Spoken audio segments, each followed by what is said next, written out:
The oldest written words humanity possesses do not describe the earth. They describe the heavens. 5,000 years before telescopes, before Newton, before anyone understood that Earth itself moved through space, the astronomer priests of Mesopotamia were tracking Jupiter's position with accuracy that wouldn't be matched again until the Renaissance. They weren't guessing, they were calculating.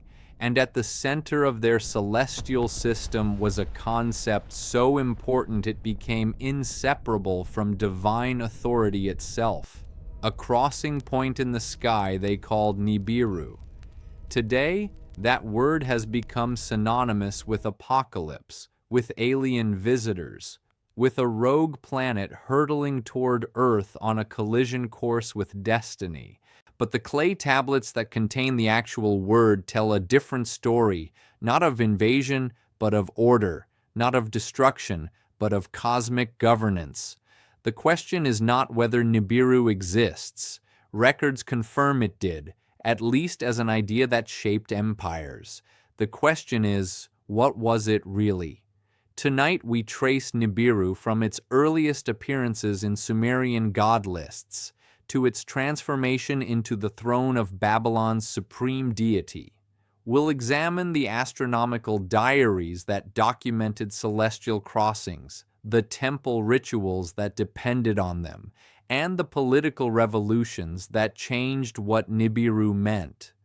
We'll uncover why modern interpretation turned a celestial marker into a phantom world and why the Anunnaki, real gods of Mesopotamian religion, became mistaken for visitors from space. This is not a story about what's hidden. It's about what's been misread. The tablets are not secret. The astronomy is not suppressed.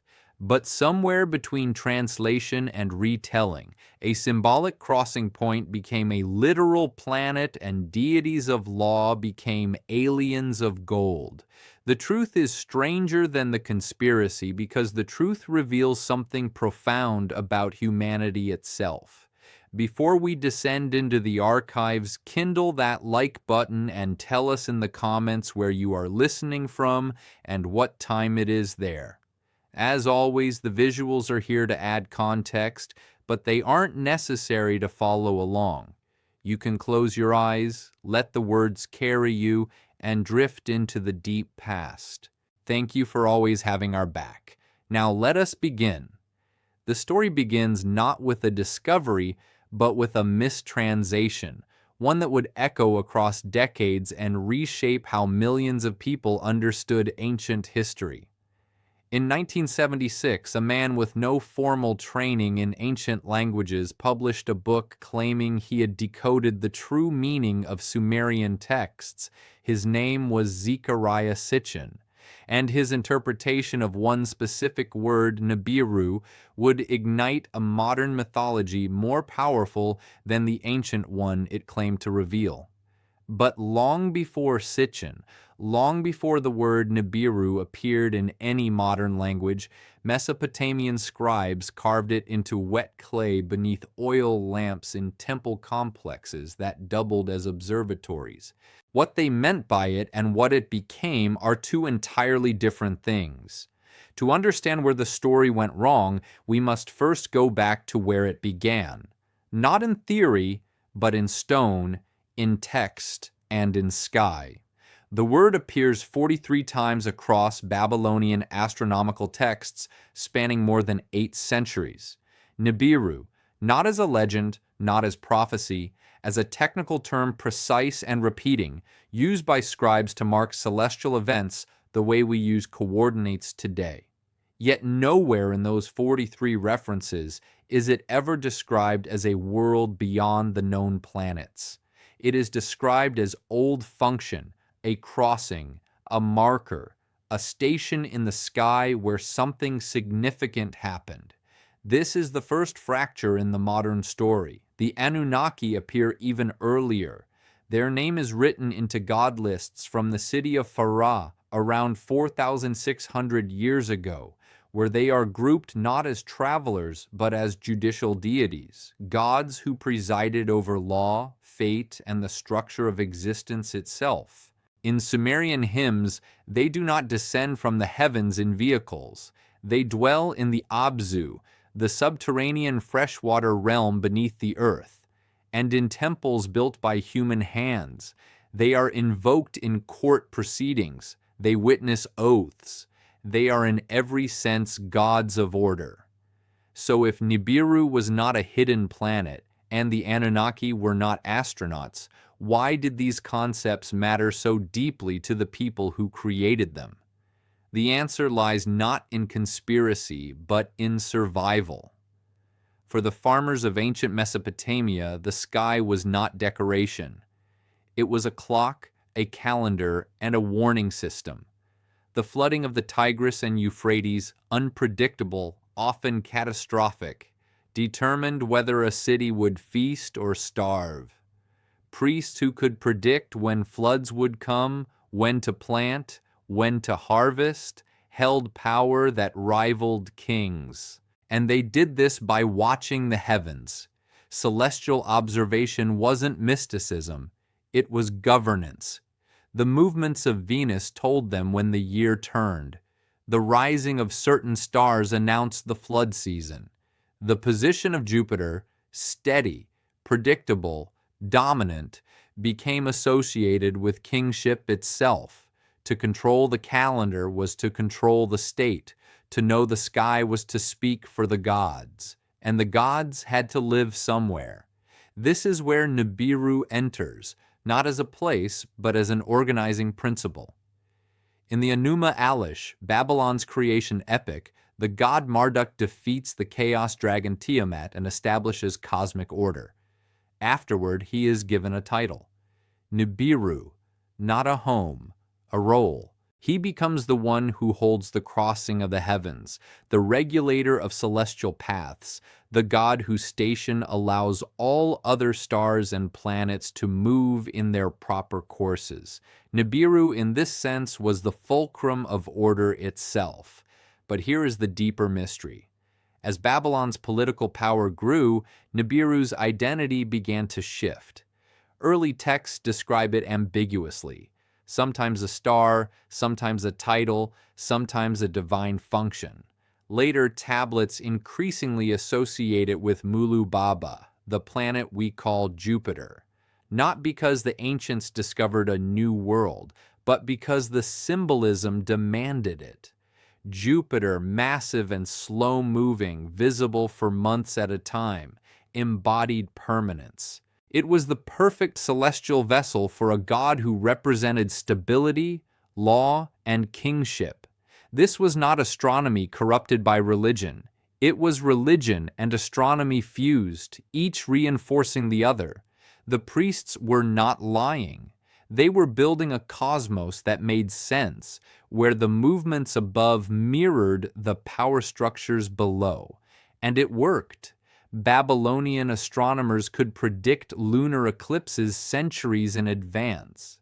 They tracked planetary cycles with such precision that Greek astronomers later borrowed their data without improvement. The system was mathematically sound, observationally accurate, ritually potent. Nibiru was never lost because it was never hidden. It was always there, moving through the sky, marking the seasons, anchoring the divine order. So why, thousands of years later, did it become a ghost planet? What transformed a celestial reference point into an apocalyptic wanderer? And why did gods of law become mistaken for miners from the stars? The answer lies not in what the ancients wrote, but in what we needed them to have written. If Nibiru was not a world in space, what exactly did it represent to the ancient mind? And what does its transformation say about ours?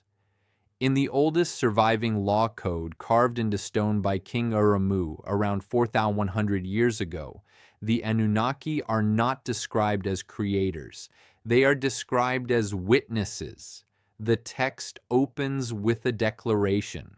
The laws were established in accordance with the true word of Utu, the sun god of justice. But the Anunnaki are present to observe, to legitimize, to ensure the king's decrees align with divine order. They do not build, they do not mine, they judge. This pattern repeats across centuries of text. In hymns to the goddess Inanna, the Anunnaki are invoked as the council who must approve her powers. In prayers inscribed on cylinder seals, they are asked to bear witness to oaths. In the prologue to Hammurabi's famous law code written 3,700 years ago, the king declares that the gods Anu and Enlil, supreme among the Anunnaki, called him by name to bring justice to the land, not to dig gold, to enforce law. The Anunnaki were in essence the cosmic judiciary, and their courtroom was the temple. But these were not abstract shrines. Mesopotamian temples were administrative powerhouses functioning as treasuries, granaries, workshops, courts, and astronomical observatories all at once. The Equa Temple in Nippur, dedicated to Enlil, chief of the Anunnaki, held records of land ownership, trade contracts, and ritual calendars. Priests employed hundreds of workers. Scribes documented everything from barley rations to planetary movements. The gods didn't arrive at these temples. They lived in them, sustained by ritual, fed by offerings, consulted through divination. This was governance disguised as worship, or perhaps worship that was governance. Kings claimed legitimacy not through conquest alone, but by receiving divine approval. A ruler's authority was ceremonially transferred from the gods in rituals where the Anunnaki were invoked as the official grantors of kingship without their blessing written into inscriptions and proclaimed in temple rites. A king's reign was illegitimate. The Anunnaki were the unseen legislators, the authority behind every decree, the reason laws were called eternal. Here is where the ancient logic becomes strangely modern. The Anunnaki were not individuals, they were a class. Different city-states emphasized different members of the pantheon depending on local politics. In Uruk, Anu and Inanna dominated. In Eridu, Enki held supremacy. In Babylon, Marduk rose above them all, not by replacing the Anunnaki, but by becoming their chief justice, their appointed leader. The Anunnaki system was flexible, adaptable, politically responsive. It evolved with empire. And yet, in every iteration, they remained bound to earth. The Abzu, the subterranean freshwater ocean, was described as their dwelling place in Sumerian cosmology, not the stars, not a distant planet. The deep waters beneath the world, source of springs and rivers, the foundation of fertility itself. To reach the Anunnaki, you didn't look up.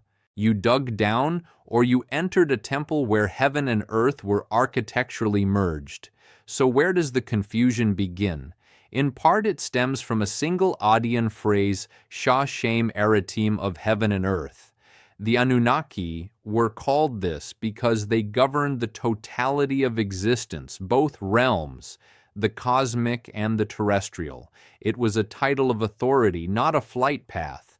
But when that phrase was translated into modern languages, stripped of its legal and theological context, it became easy to read literally, as if they had traveled from heaven to earth. They hadn't. They ruled both from within the system humanity built to contain them. But if the Anunnaki ruled order on earth through temples, kings, and law, where did their authority come from in the sky? What celestial foundation made their earthly power unchallengeable? The answer lies in what the Babylonians called the crossing, and it wasn't symbolic. The word itself is not mysterious. In Adian, Neberu means to cross, to traverse, or to ferry across. It appears in administrative texts describing river crossings, in legal documents referring to boundary transitions, in omens marking seasonal thresholds. It is a word about passage, the moment something moves from one state to another. And yet when Babylonian astronomers used it to describe celestial phenomena, they were not naming a place, they were naming a function. This is the second fracture. The earliest astronomical reference appears in a tablet known as MNPPN, compiled around 3,000 years ago. It lists stars, constellations, and their rising times throughout the year, critical data for agriculture and ritual timing. Nibiru appears not as an object in the sky, but as a moment of convergence. The text describes it as the point where the paths of certain stars intersect, where celestial cycles align, where the old year transitions into the new. It was a coordinate of time, not space. Later tablets refine this. In the astronomical diaries kept by Babylonian scribes, meticulous nightite observations spanning centuries. Nibiru is mentioned in contexts that make no sense if it were a rogue planet on a vast elliptical orbit. It appears annually. It correlates with specific constellations. It marks the crossing of the ecliptic, the invisible line traced by the sun's apparent path through the sky, intersected by planets as they move. Nibiru was where things met, but why did such a concept require a name at all? Why couldn't astronomers simply describe the event without personifying it? The answer lies in how the Babylonians thought about order. The universe to them was not a collection of objects moving randomly through void. It was a system of stations, fixed roles assigned to celestial bodies by divine decree. Each planet, each star had a duty, a place it was supposed to occupy at specific times. When those duties overlapped, when paths converged, that intersection had to be governed. Someone had to hold that crossing. Something had to regulate it. That regulatory function was Nibiru. The Enuma Elish makes this explicit. After Marduk defeats Tiamat and organizes the cosmos, the gods declare, "He shall be the controller of their motions, he shall shepherd all the gods like sheep." Then crucially they say, "We have granted him Nibiru, not a planet to rule from, but a role to perform the crossing point through which all other divine stations are coordinated."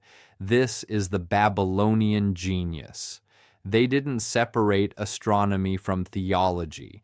They embedded one inside the other so deeply that celestial observation became an act of worship and divine titles became navigational tools. But language slips, meanings migrate. Over centuries, as Babylon's influence spread and its texts were copied into new dialects, Nebu as a verb to cross began to harden into Nibiru as a noun. The function became a name. The name invited association, and associations in astronomy inevitably settle onto visible objects. This is where the transformation begins, not in mistranslation, but in naturalization. If Nibiru was the crossing and Jupiter crossed the ecliptic in predictable stately arcs, returning to prominence year after year with almost royal consistency, then the logic was inescapable. Jupiter was the crossing, Jupiter was Nibiru, or more precisely, Jupiter carried the title. And yet the question lingers, quiet but insistent. If Nibiru was a title that could be assigned rather than a fixed celestial identity, if it described a role not a body, then what happens when power shifts, when a new god rises, when a rival city conquers Babylon, when the political theology demands a different patron deity to hold the throne of heaven? If Nibiru was a title, which celestial body carried it and why did it need to change? By the 18th century BC, Babylon was no longer just a city, it was an empire, and empires do not tolerate gods they cannot control. Hammurabi, the king who unified southern Mesopotamia under Babylonian rule, understood something essential. To dominate the land, you must first dominate the heavens. And so in the prologue to his law code, he declared that the great gods Anu and Enlil, supreme among the Anunnaki, had called Marduk to supremacy over all people, not merely elevated him, called him as if it had always been inevitable, but it hadn't been. Marduk was originally a local deity, patron of Babylon, and little else. In earlier Sumerian god lists, he barely appears. Enlil, the storm god of Nippur, held the highest authority. Enki, the wise god of Eridu, governed the waters and magic. Inanna ruled love and war. Marduk was a latecomer, an ambitious upstart whose rise required theological revision on a scale rarely attempted in the ancient world. The Enuma Elish, Babylon's creation epic, is that revision written in poetry. The text describes a cosmic war. Tiamat, the primordial ocean, threatens to destroy the younger gods in vengeance for the murder of her consort. The elder deities, Anu, Enlil, Ea, cannot defeat her, so they turn to Marduk, who agrees to fight on one condition. If he wins, he will be made king of the gods. He defeats Tiamat, splits her body to create heaven and earth, organizes the cosmos, and assigns every god their station. The Anunnaki B. Enlil surrenders his authority. Marduk is crowned with 50 names, each representing a divine function he now controls. And among those names, Nibiru. The text is precise. It doesn't say Marduk comes from Nibiru. It says he is given Nibiru as a title, as a responsibility. He becomes the one who holds the crossing, the regulator of celestial order. And because Marduk must be visible, because kings and priests need to point to the sky and say, "There is our God." He is identified with Mulubabar, the white star, Jupiter. This was not astronomy corrupted by politics.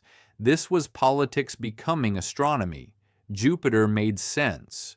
Unlike the flickering, erratic movements of Mars or the dim uncertainty of Saturn, Jupiter moved with visible authority. It traveled slowly, predictably, dominating the night sky for months at a time during its oppositions. It shone brighter than almost any star. It returned like a promise kept.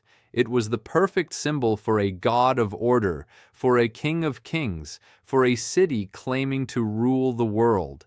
And so the celestial crossing, once a functional concept, became anchored to a planetary body because empires require certainty, not abstraction. But here is the unsettling implication. Nibiru was not discovered to be Jupiter. It was assigned to Jupiter. The title was transferred, redistributed, locked into place by scribes who rewrote cosmology to match political reality. If Babylon fell, if Marduk's supremacy were challenged, the identity of Nibiru could shift again, and in later centuries it did. Sometimes associated with Mercury in texts where Marduk's role as messenger was emphasized, sometimes ambiguously referenced as a crossing itself, divorced from any specific body. This was a cosmos built to serve the state, flexible, revisable, responsive to whoever held the ziggurat. The Enuma Elish was recited aloud every year during the Akatu festival, Babylon's most important ritual. Kings participated, priests officiated. The story was not entertainment, it was law. It reminded everyone who ruled the heavens and by extension who ruled the earth. Each recitation reinforced Marduk's dominance. Each repetition made Jupiter's identity as Nibiru more fixed, more real, more eternal until it wasn't. Because if Nibiru changed with power, if it could be reassigned, reinterpreted, relocated depending on which city held supremacy, was it ever meant to be permanent at all? Or was it always a throne waiting for the next god to claim it? They predicted a lunar eclipse on the night of the 15th of Nisan 721 BC, and they were correct to within minutes, not through divine inspiration, through mathematics. The clay tablet recording this prediction, catalogued as BM3U28 in the British Museum, contains no prayers, no appeals to gods, no ritual language, just numbers, columns of calculations tracking the moon's position, the Earth's shadow, the precise interval between observations. The astronomer priests of Babylon were not mystics. They were scientists who happened to work in temples, and they kept records. For more than 7 centuries, scribes stationed on ziggurat rooftops documented the night sky with obsessive consistency. Every lunar phase, every planetary appearance, every unusual alignment. These observations were compiled into texts called astronomical diaries. Thousands of tablets, many still being translated, containing the most comprehensive pre-telescopic sky records humanity ever produced. Modern astronomers use them to reconstruct ancient eclipses, to verify the length of Earth's day, to study long-term changes in planetary orbits. The Babylonians did not guess. They measured, and measurement endlessly repeated becomes prediction. Their system was elegant. Venus, for example, follows an 8-year cycle. After 8 years, it returns to nearly the same position in the sky on the same calendar date. The Babylonians noticed this. They tracked it. They built tables predicting where Venus would appear decades into the future. They did the same for Jupiter, whose 12-year cycle made it a natural clock for generational time. Mars, more erratic, required more complex calculations, but they developed those too, refining them over centuries until their predictions were accurate enough to schedule rituals around planetary visibility. This was not mythology. This was applied astronomy serving state religion. But here is the paradox. Their predictive success depended on assuming the universe was orderly. Chaos, true randomness, would have made their system impossible. If planets wandered unpredictably, if eclipses occurred without pattern, then no amount of observation would yield control. The astronomer priests built their entire worldview on the premise that the heavens followed rules, that divine order was mathematical, that the gods themselves moved in cycles, and for the most part, they were right. The Enuma, Anu, and Lil, a massive compendium of 70 tablets, cataloged celestial omens. If the moon is eclipsed on the 14th day, the king will die. If Venus appears in the east during a specific month, there will be abundance. Modern readers dismiss these as superstition, but the Babylonians weren't predicting outcomes. They were correlating celestial events with historical outcomes, building a database of patterns. When eclipses preceded disasters, they recorded it. When planetary alignments coincided with floods, they documented it. Over centuries, these records became a form of probabilistic forecasting. Ritual and observation were inseparable. The calendar itself was sacred governance. Festivals, sacrifices, even military campaigns were timed according to planetary positions. To know the sky was to know when the gods were watching, when they were favorable, when their attention turned elsewhere. Nibiru's crossing marked these transitions, not as a rogue planet, but as a conceptual anchor, a reminder that celestial order required human maintenance. The priests were the maintainers. They didn't merely observe the heavens, they aligned society with them. Kings consulted them before battles. Trade routes opened when Venus rose. harvests began. When specific stars appeared at dawn, the cosmos did not impose order on humanity. Humanity imposed order on itself through the cosmos. And this system worked so well for so long that later civilizations borrowed it wholesale. Greek astronomers inherited Babylonian data without improving it for centuries. Islamic scholars preserved their tablets when Europe forgot them. Even today, our 7-day week descends from their assignment of days to the 7 visible celestial bodies: Sun, Moon, Mars, Mercury, Jupiter, Venus, Saturn. The astronomer priests built a bridge between sky and state that never fully collapsed. So if the ancients understood the heavens so well, if they predicted eclipses, tracked planets, and organized entire empires around celestial cycles, how did chaos enter the story? When did order become apocalypse? The tablets were silent for 2,000 years, not destroyed, buried, preserved beneath the ruins of Nineveh, Babylon, Uruk. When archaeologists began excavating Mesopotamian sites in the mid-19th century, they unearthed libraries, tens of thousands of clay documents inscribed in wedge-shaped script no living person could read. Ununiform had been forgotten. The languages it recorded, Sumerian, Akkadian, Babylonian, were dead. What the texts said, what they meant, had to be reconstructed letter by letter, word by word, across decades of painstaking work. And reconstruction is never neutral. Translators in the 1800s were Victorian scholars, many of them clergy trained in biblical Hebrew and Greek. When they encountered Mesopotamian creation myths, flood stories, and divine genealogies, they read them through a lens already shaped by Genesis. Terms were chosen to fit familiar narratives. Anunnaki became those who came down from heaven. A translation that emphasized descent, arrival, visitation. The word Nebu became planet, even though it originally meant crossing or ferry. These were not lies. They were interpretive choices made in the absence of full context, but they set the trajectory. By the early 20th century, the tablets were mostly deciphered. Scholars understood the cosmology, the rituals, the political theology. Academic consensus formed. The Anunnaki were gods of law and fate. Nibiru was a celestial function associated with Jupiter.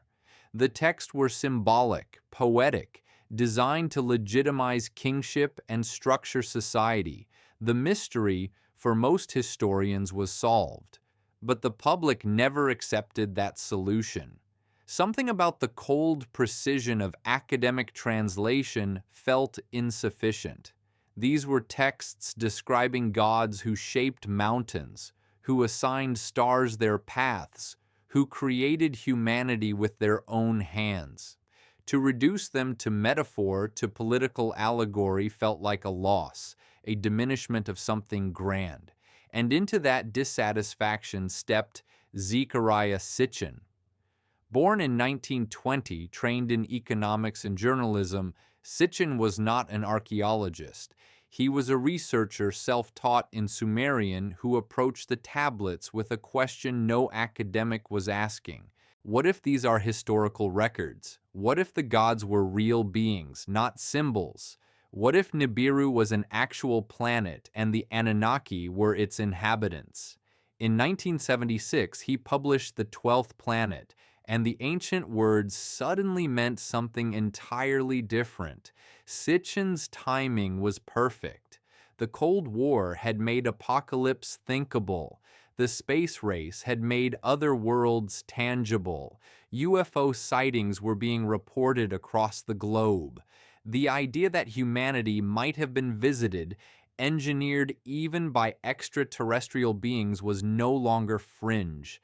It was the subject of mainstream films, government investigations, popular speculation. When Sitchin claimed ancient texts proved this intervention, he wasn't introducing a foreign idea. He was confirming what many already suspected. His interpretations spread rapidly, not because they were academically sound, but because they were emotionally compelling. They offered an answer to the persistent human question: why are we here? Not through faith, not through philosophy, but through ancient evidence written in the oldest language decoded by someone brave enough to read it literally. But literalism has consequences. When Anunnaki stops being divine judges and becomes astronauts, when Neberu stops being crossing and becomes rogue planet, the entire symbolic architecture collapses. The rituals lose their meaning. The astronomy becomes speculative. The carefully constructed system of celestial governance designed to synchronize society with the sky is replaced with a single linear narrative. They came, they made us, they left, they will return. It is simpler, more dramatic, and it erases everything the ancient priests actually built. Scholars responded with corrections, re-ransations, contextual explanations. But by then, Sitchin's version had entered popular consciousness. Documentaries referenced it, books expanded on it, websites archived it. Nibiru became a phantom planet, not because the tablet said so, but because modern audiences needed it to be. Why did a symbolic sky suddenly become a literal one in the modern age? Because we stopped believing in symbols and started believing in visitors. Every major civilization that developed writing also developed a story about how the sky came to be organized, not created, organized. The difference is subtle but essential. In Egypt, the goddess Nut arched her body over the earth, and the stars were painted on her skin, moving as she moved. In China, the Jade Emperor assigned celestial bureaucrats to govern planetary movements, mirroring the imperial court below. In Mesoamerica, the Maya tracked Venus with obsessive precision, not because they feared it, but because its cycles determined when kings could wage war, when rituals must be performed, when time itself turned over. None of these stories describe invasion. They describe arrangement. The pattern repeats across continents with no possibility of contact. The Rig Veda, composed in India around 3,500 years ago, speaks of cosmic order called Arta, a principle so fundamental that even the gods must obey it. Varuna, the sky deity, enforces this order, ensuring the sun rises, the seasons turn, the moral law holds. He does not descend from the heavens to interfere. He is the heavens maintaining structure from within. In Greece, the Titans were overthrown not because they were evil, but because they represented chaos.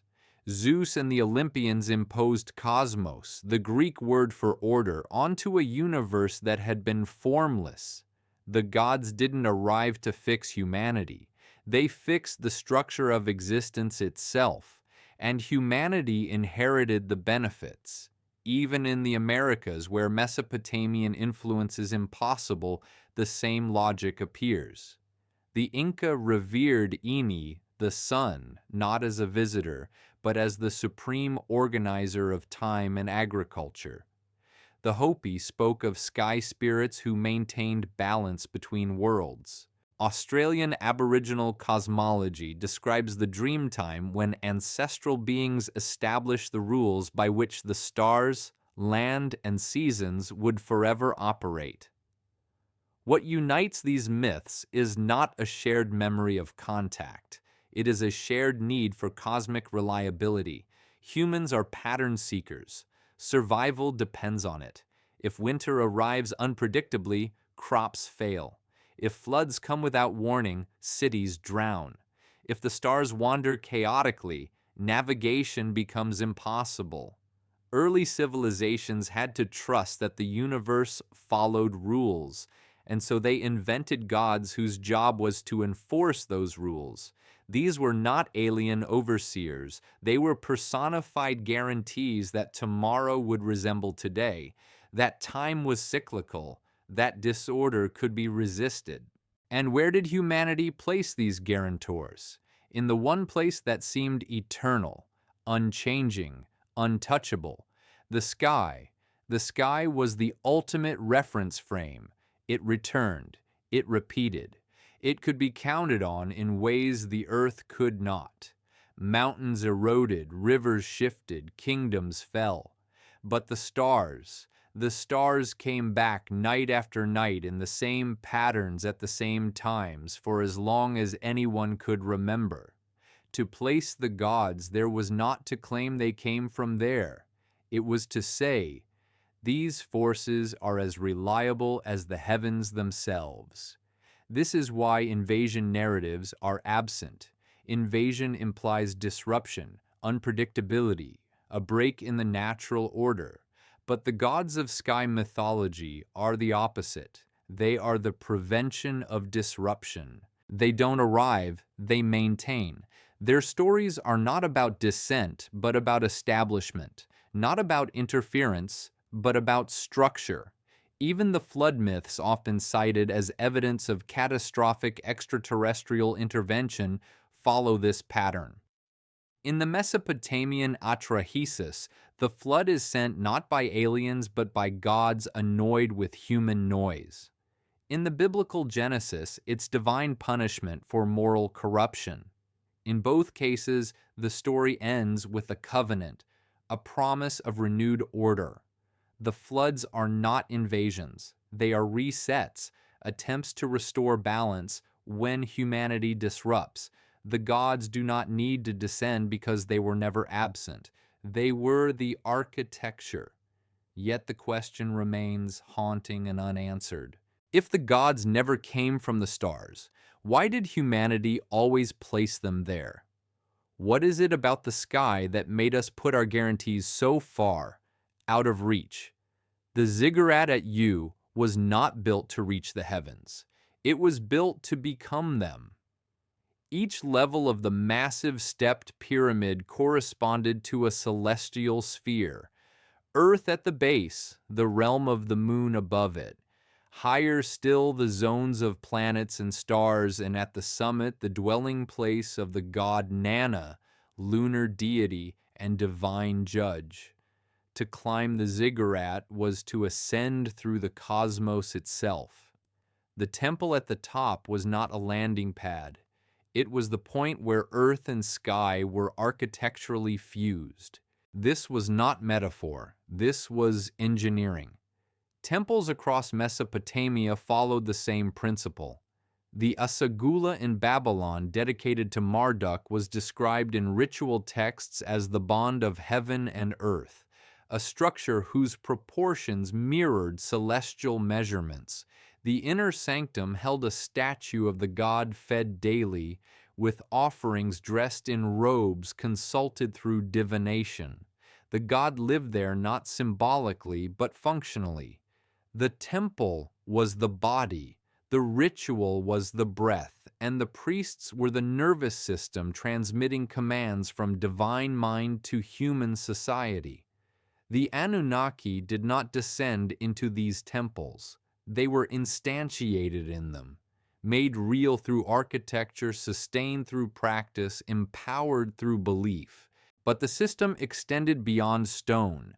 Mesopotamian law codes were not merely civic regulations, they were cosmic architecture rendered into text. Hammurabi's laws, inscribed on a towering stele with a king receiving them from the sun god Shamsh, were described as divine decrees. To break a law was not just a crime, it was a disruption of universal order.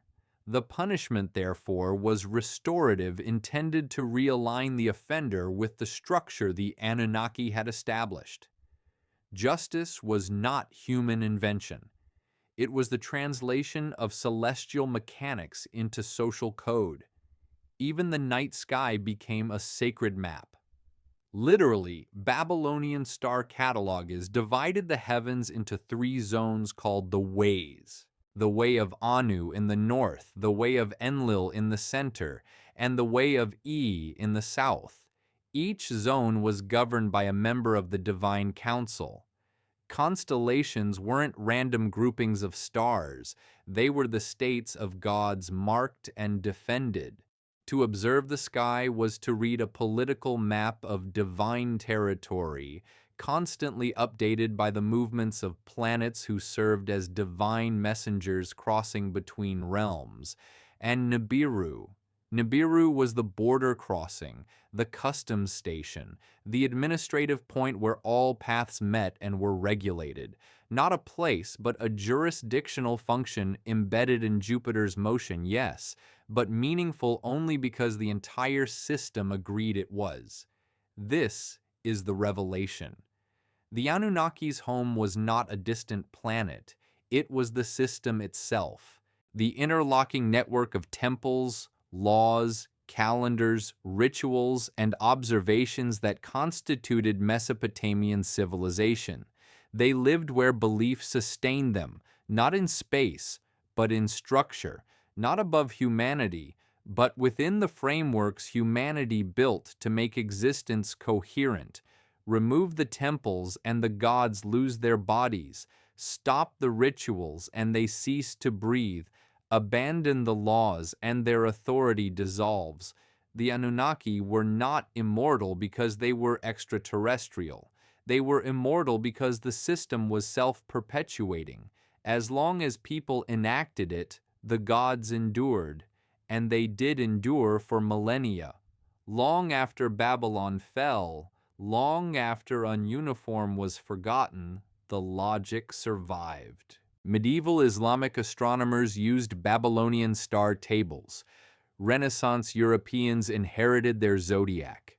Even now, our 7-day week, our division of the hour into 60 minutes, our association of planets with gods, all of it descends from the cosmology the Anunnaki governed. They never left, they diffused. But if this is true, if the Anunnaki were not beings but a system, not visitors, but an architecture of meaning, then what does it say about us? What does it mean if the gods lived not above us, but within our systems? And if they could be built once, sustained for thousands of years, and eventually forgotten, what systems are we building now without realizing we're making them sacred? The search for Planet 9 continues. Real astronomers, using real telescopes tracking real gravitational anomalies in the outer solar system. They are looking for something massive, distant, invisible. Something that would explain why certain objects beyond Neptune move the way they do.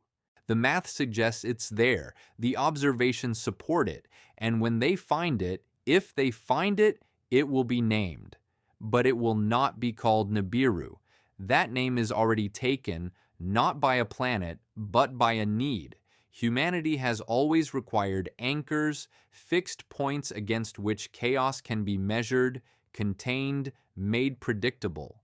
For the Babylonians, Nibiru was that anchor, a celestial regulator, ensuring the heavens moved as they should, a crossing point where divine authority was renewed and cosmic order maintained.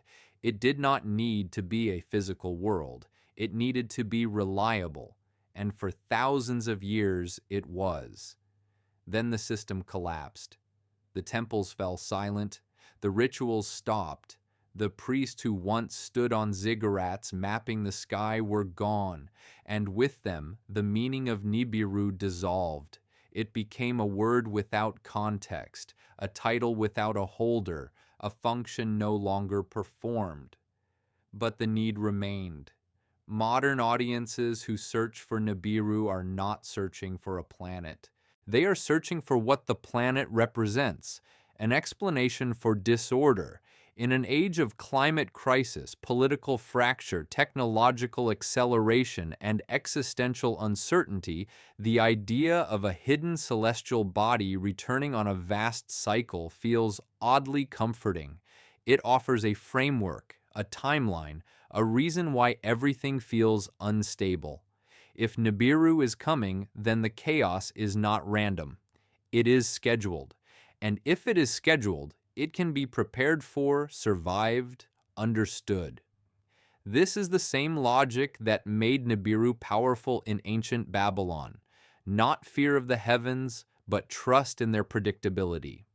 The difference is that the Babylonians built their cosmos to serve stability. They created gods, laws, temples, and calendars that reinforced order.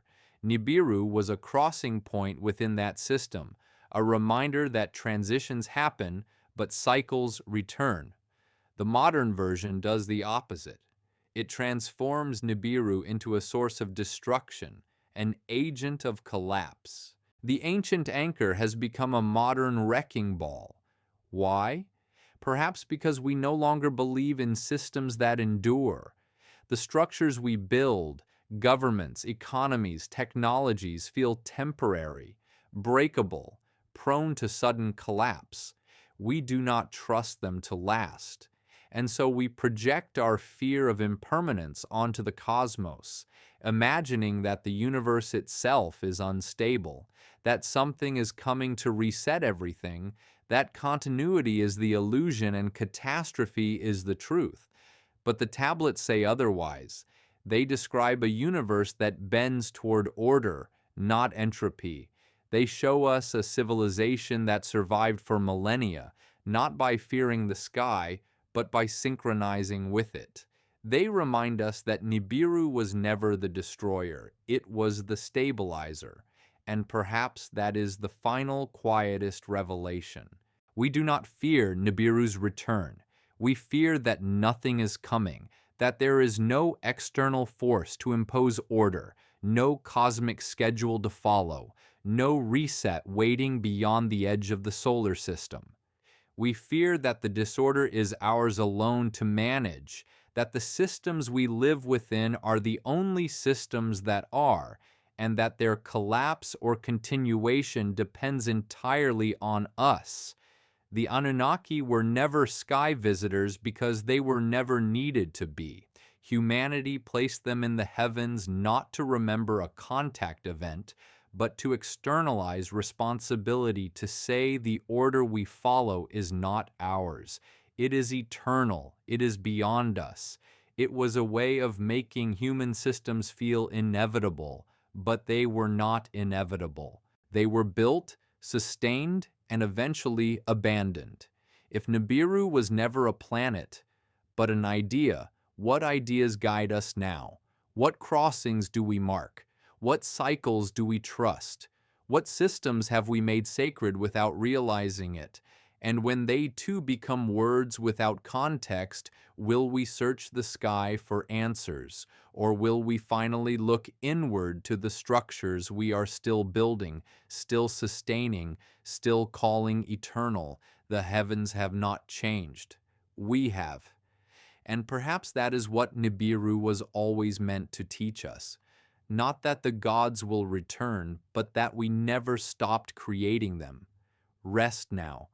The stars are still there, predictable, patient, waiting for us to decide what they mean.